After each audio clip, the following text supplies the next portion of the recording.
மனிதனை இறைவன் சோதிக்கக்கூடிய சோதனைகளில் மிக முக்கியமான அடிப்படை சோதனை பயத்தை கொண்டு ஒரு மனிதனை சோதிப்பது. நஷ்டம் ஏற்படும் போதோ, இழப்புகள் ஏற்படும் போதோ, தோல்விகள் ஏற்படும் போதோ முதலாவது அவனுடைய உள்ளத்தில் வருவது பயம்.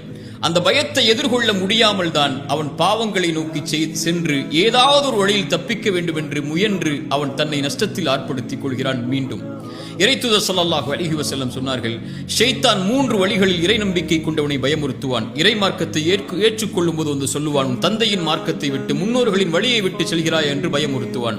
இறைவனுடைய வழியில் இறைவனை வணங்கக்கூடிய மக்கள் இருக்கக்கூடிய ஊரை நோக்கி ஹிஜ்ரத்தை மேற்கொள்ளும் போது வந்து சொல்லுவான், உன் ஊரை விட்டு செல்வத்தை விட்டு பிரிந்து செல்கிறாயா என்று பயமுறுத்துவான். 3வது இறைவழியில் போராடச் செல்லும் போது வந்து சொல்லுவான், இதில் உயிரிழப்புகள் ஏற்படும், உன் மனைவியை பிரியக்கூடிய நிலை ஏற்படும் என்று பயமுறுத்துவான்.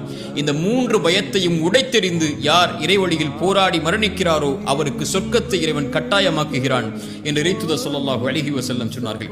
சோதனைகளின்